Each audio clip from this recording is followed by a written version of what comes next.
Good morning, good afternoon, good evening, wherever you are, whatever you're doing, and welcome to another episode of Post-Conference Presser for Anfield Index. It's late at night, ladies and gentlemen, isn't it? Tuesday, 22nd of October. It's approximately 24 hours until Liverpool play Red Bull Leipzig, their third encounter in the Champions League, having taken 6 points away at the San Siro and at home against Bologna combined. So it's time to see, can the Reds clip the wings of Red Bull? Hopefully some of you will have clocked what I did there, but we'll have to see. So here's post-conference presser, ladies and gents. We do what we normally do. We'll talk about the questions Arne was asked, the answers he gave, because it's Europe.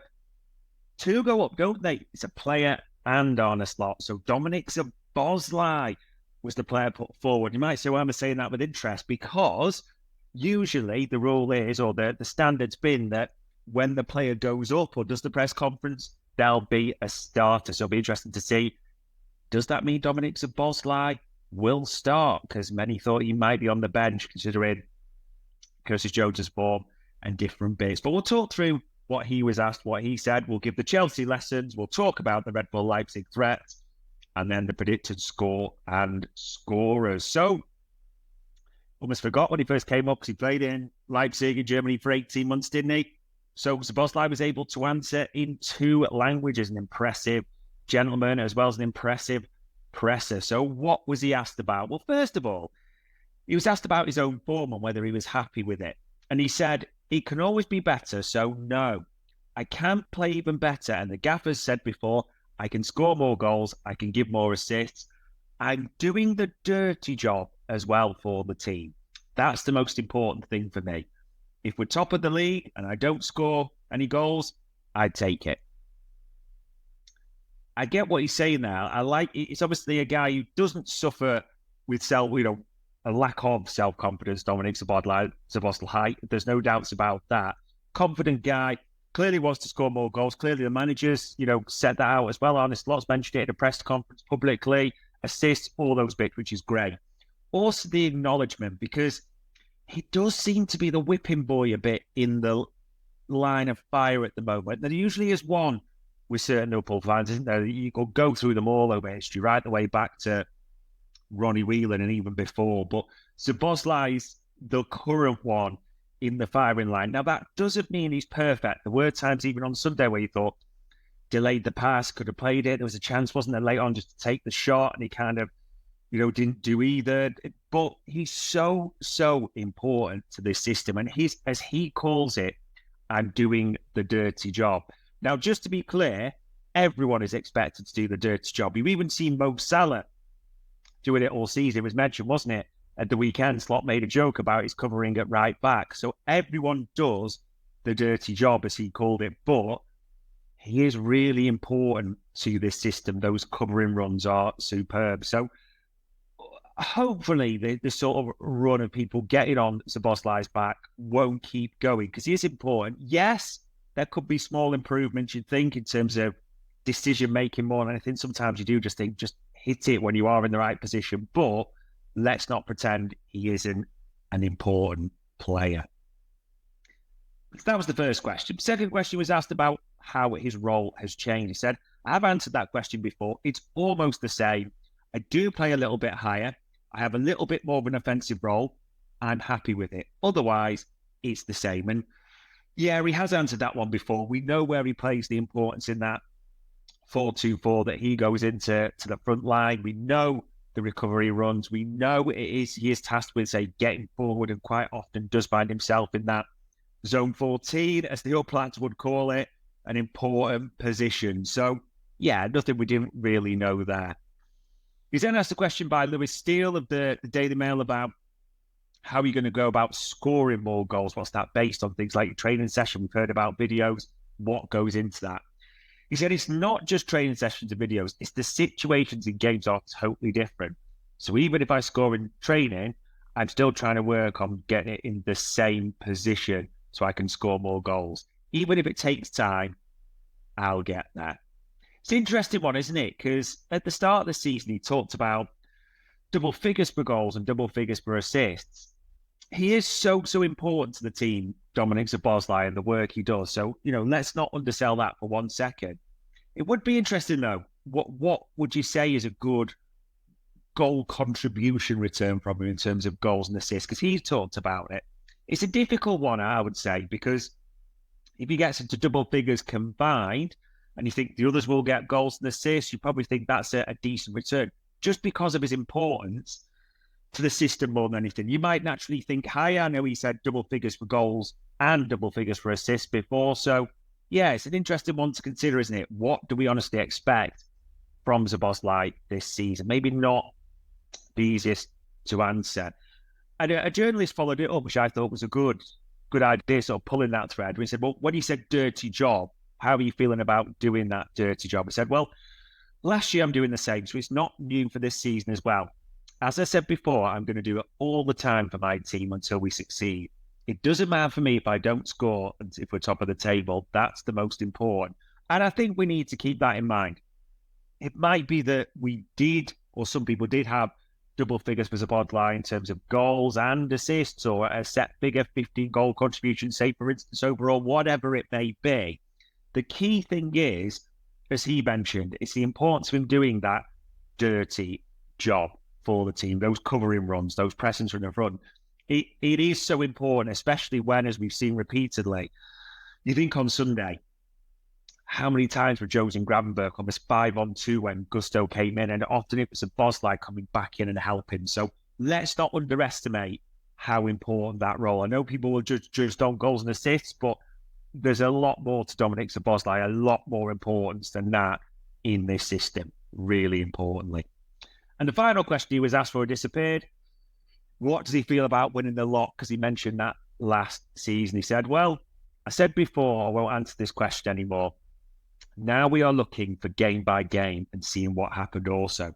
Also, we have 2 cups in England and we're looking forward to it. We just want to achieve a lot of things, but let's see what we are able to do.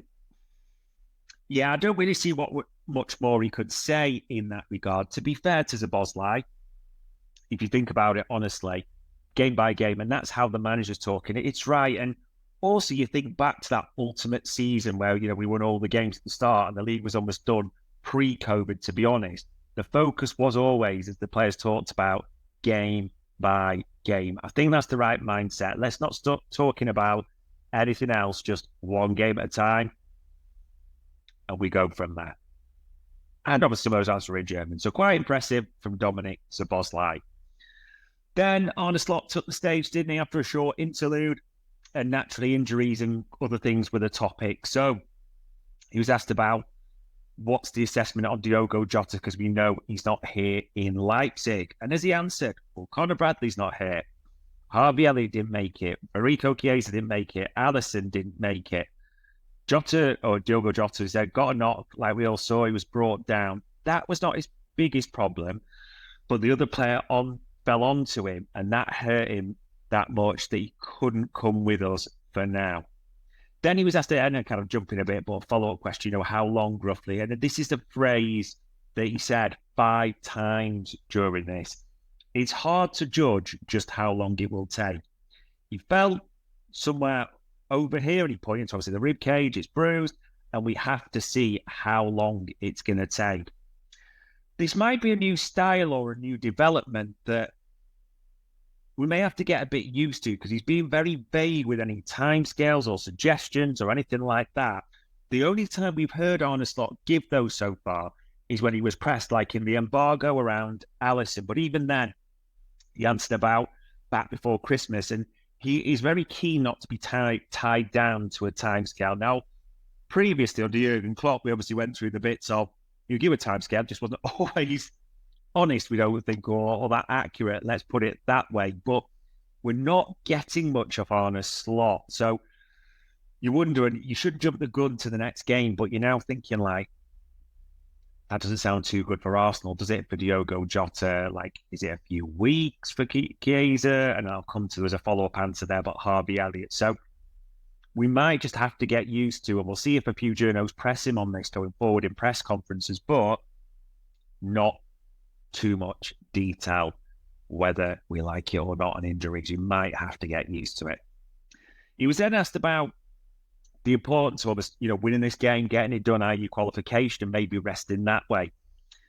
He said, well, I never think it's a good idea to lose a game. It's always better to get the best positive result. We look at it game by game, and we try to bring out our best possible team for tomorrow. Leipzig are doing really well in Bundesliga, and they've had a difficulty of playing two very good teams in the Champions League. After 2 games, the table doesn't tell the full story, as obviously they face difficult ones in the beginning. The fixture list is tough, but what do you expect if you play Champions League and Premier League? That's what we like and what we want. We like to deal with it, and we will deal with it. I like the answer at the end, because this is a tough run. We all know about these, 7 games in 20 days, what's going to be around that. But that's what you want. These are the games you want. You want to be at Anfield under the lights. You want to be playing the big teams. You want to be competing for the big prizes. Yes, it's the biggest risk of getting hurt the most, but what a run that is coming up. Even just in the league, you say that I know there's the Champions League as well, but Arsenal, the double games against Brighton, Villa coming up. There's some really tough ones, but all that you should be excited about. There's no two ways about it. So I love what he said there. We want to deal with it, and we will deal with it. Yeah, game at a time. And we'll come back to him saying the strongest possible team. I've got a feeling about tomorrow. We'll see if it's right. Also asked about the concept and how he feels, because it's Champions League, the top 8 go through, the next 16, the qualifying, etc., and the teams drop out. He said, I've got my head around it, but I can't have a fair opinion as it's only 2 games into it. If you ask what you think, I think about it, I would tell you I like it, but that's only because we've got 6 points out of 2 games. It's nothing to do with the format. We have to wait and see what the end result is in this format. And the reason I'm referring back to that, because he was asked about the seeding in the left half, and left half, right-hand side of the draw, and he kind of said, well, you just have to see. Again, we don't know. You'll only tell afterwards if it's been good for you. And I agree with that completely. I mean, you look at someone, and I like Aston Villa, but you look at their games, even though they were in the pot down, they almost seem easier overall. I know someone's going to say they got Bayern. We got Real Madrid. It just seems a bit strange to me that. And it's probably never going to be looked at. We know it is what it is. But the importance of being in that top 8 is massive. That's the key thing to the concept. I think if we're in the top 8, we like the concept. If we have to play the extra 2 playoff games, we ain't fancying it one little bit. So let's just see how that works. And in a good one, the 2 final questions he was asked I'm going to come to. Lewis Steele pressed him on it, said, just back to the injuries, because naturally we didn't get that much detail. What about the other players? And he mentioned like Chiesa, Elliott. Said, again, it's always difficult to see after a few days. With Federico, it's easier to explain. He missed a complete pre-season and going into a league where the intensity might be even higher than the Italian league. So that makes it difficult for him to make the step towards the intensity levels the others are at this moment. So it's difficult when the games are constantly there to build them up to levels we're at. It's difficult to say, but the biggest disappointment is he's going in and out training sessions all the time, and I feel sorry for him. At the moment, he's been 1 or 2 times in the team selection, but not much more than that. Interesting, isn't it? Because we always knew there was a part of the risk, and part of the reason that he cost 10 million is the injury record. You have to be honest on that, Chiesa. But the upside, if you can get him fit, is huge. There's no doubts about that at all.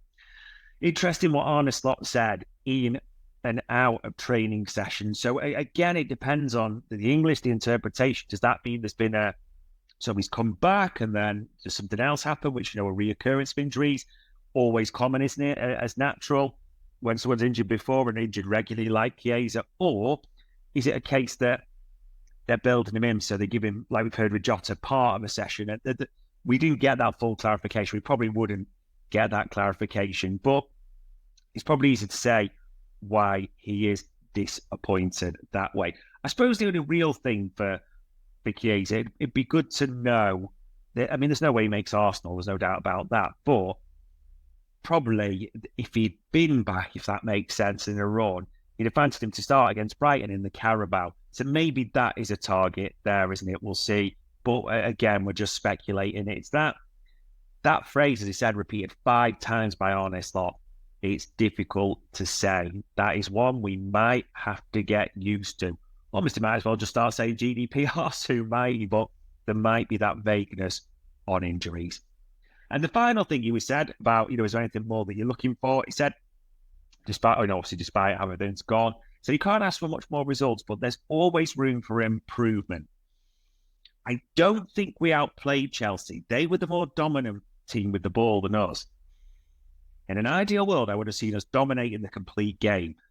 We are not there yet, but the good thing is if you face a team like Chelsea or United, that you see the team that's fighting for every moment and that can be decisive in the moment. I hope in the near future we play a difficult game like the Manchester United game or the Milan game, where we are more dominant than we were against Chelsea. A lot of people almost make fun of them investing so much money, but in my opinion, in the last 2 years, they've done really well in bringing in so many talented players and such a strong squad with strong players. That's my opinion. Let's see if I'm right.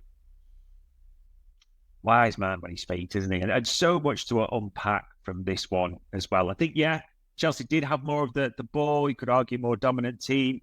And I like what he said. It was that fight, wasn't it, from the blocks that were made. That Szoboszlai made a block, which seems to be getting ignored. Yes, it's right that the Curtis one gets highlighted early doors from Cole Palmer, but it almost felt like if you watch the game, Jones and Szoboszlai were key together in locking up Cole Palmer. So we should always think about that for the critics go too hard on Dominik Szoboszlai. But not just them. There was a few great tackles, great blocks. Even when Joe Gomez made a few, did he, when he came on? So we did see that fight. Even when we were not dominating, it was a different type of victory. So whilst he wants domination, you can see that, and that's a key word for Arne Slot. So much to like. And we always talk about the last game, but I won't spend too much on the Chelsea one because we've talked about that on multiple pods. I know you'll listen to them as well. Things like Media Matters, the Raw Boys talked about it straight after, and a few different ones as well coming up. But the big takeaways or lessons for me, it's a 4 now, isn't it? We said it's a midfield 3 and cover. It's been very much Gravenberch, McAllister, Szoboszlai, Curtis Jones, and this is pending fitness because that's always been the sort of question really for me with Curtis Jones and many others. And I never understood why people are down on Curtis Jones anyway. It's just about getting fit and then keeping that run going. Never availability with Curtis Jones, but there's a real 4 in there now. And if he can keep fit with the others, that rotation option can be key. So that's a big takeaway. Darwin Núñez as well seized his chance big time. Now, he'd start in this whatever, really, you'd suspect, wouldn't he, because of rotation. I might be wrong on that, but the hard work, the link play, the help he gave in midfield, also just the times when he won the ball at difficult times for us, the physicality, the intelligence of his play as well. That's what you've got to say. Something we hadn't seen. So that would be my biggest takeaway as well. And then the only other thing that steers into this, he didn't do badly, so let's just be clear on that. But the left wing position is that competitive. I'm not convinced Cody Gakpo did enough to keep the shirt. And that's not a bad thing. That's not a dig at the player, but the standards are that high. So let's see, because that's going to feed into my predicted lineup later. And it's a lineup against Red Bull. Now, it depends which table you want to look at for Red Bull Leipzig. Because in the Bundesliga, they are second only on goal difference, same number of points as Bayern Munich. And if you look at that so far, got a number of points, ladies and gents. A number of points there. Unbeaten in the Bundesliga as well. I mean, the thing about Leipzig at the moment is, and we're kind of keen to see how they do, look at all the players that have been linked with Liverpool at certain points. And I'll be honest, the players that we on the transfer show have mentioned or talked about or asked about. So Lukeba, the left-sided defender, it's important to say that, just play centre-back, but can play left-back as well. A lot of people like this. We know Liverpool are interested in him. A great scouting chance. It's interesting as well, it's been confirmed tonight, he has signed an extension till 2029. But again, as a few of the reports, or set to sign an extension till then, are saying a lot of the big clubs, including Liverpool, are in for him. A player that's been linked with the Premier League, Liverpool on occasion, Benjamin Sesko. He'll be one to keep an eye on. Maybe not a brilliant player, a brilliant talent, so much physicality and specific gifts. I do wonder about, whether he's a forward for Liverpool. I could be wildly wrong on that. I'm not pretending to be an expert, but just based on what we've been told at Anfield Index, what we've seen. And then a couple of players who've definitely been linked with Liverpool in stronger terms. Xabi Simons, the Dutch attacking midfielder, linked with a lot of Premier League clubs as well. And Openda, probably the one that I think a lot of people like as our forward option. It's interesting with Openda because from the games I've watched, and I'm not going to watch every RBL game, don't be wrong, but I watched a few this season, intrigued by him because it's the way he almost goes wide to create space. He is quick, very quick, and he does press like a demon.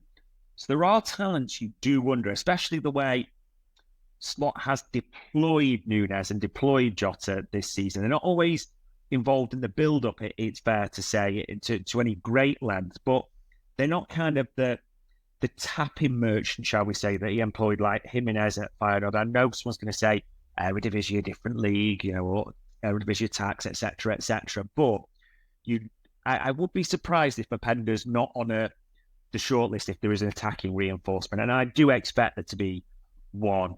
There's still question marks about a few of the long term. It's right to say Darwin Núñez, Salah as it stands right now, we're desperate for that contract to get signed, but is in his last year, so it would be no surprise. So we'll be casting our eye over all of those at the same time.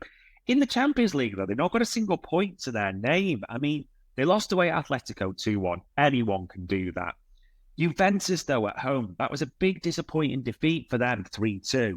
Probably more disappointing if anyone clocked it that Juventus actually had a man sent off with half an hour to go.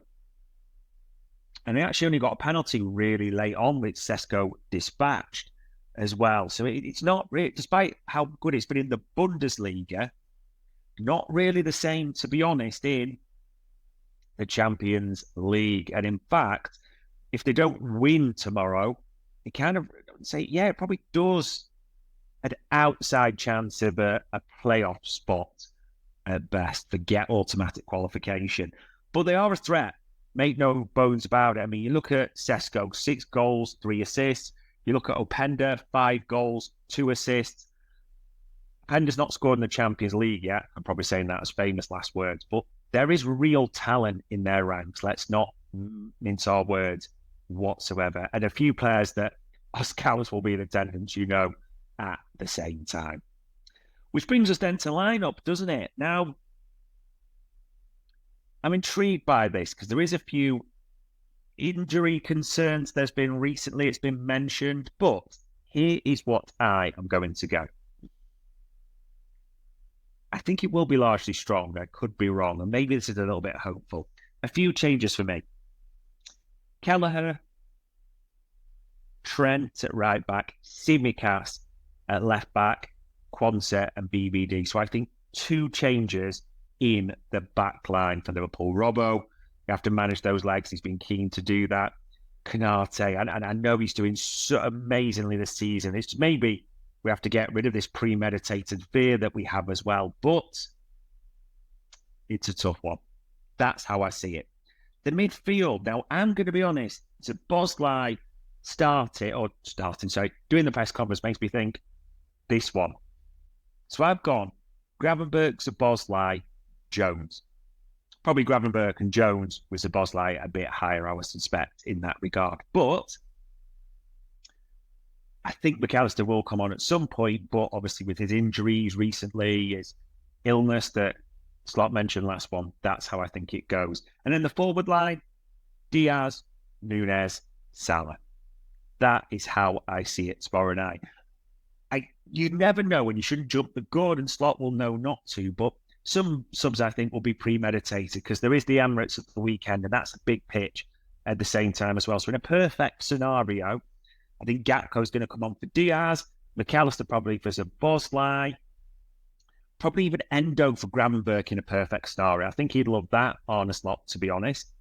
Gomez for Trent, that will be one I think you will definitely see. He's managing Trent's minutes. If you look at the 990 minutes Trent could have played so far, he's up at 830, which is still high, but they're just saving in those last 15 minutes or so. Most games, aren't they? Really focusing on that, like you saw at the weekend. So that's that. And then Salah, Nunes, it wouldn't be surprised me if a fifth sub is used. But again, this is all if it goes exactly to plan, as in absolutely perfectly, which these things rarely do at the same time. However, scorer. Here's what I'm going, ladies and gents. 3-1. First time I've been really bullish about that, but the Reds are in form. The Reds are playing very well. Red Bull Leipzig are not the best in the Champions League. We've got a good record there. This may all come back to get rammed down my throat well and truly, but 3-1, Mo Salah to open the scoring. He does like a goal against Red Bull Leipzig as well. But we will see, ladies and gents. There we are. 24 hours until the Reds are back in Champions League action. A chance to go 9 for 9. A chance to clear Red Bull's wings. And a chance to take one step closer to old Big Ears number 7. Wherever you are, whatever you're doing, enjoy your morning, enjoy your night, enjoy your afternoon. That was the post-conference presser at Anfield Index.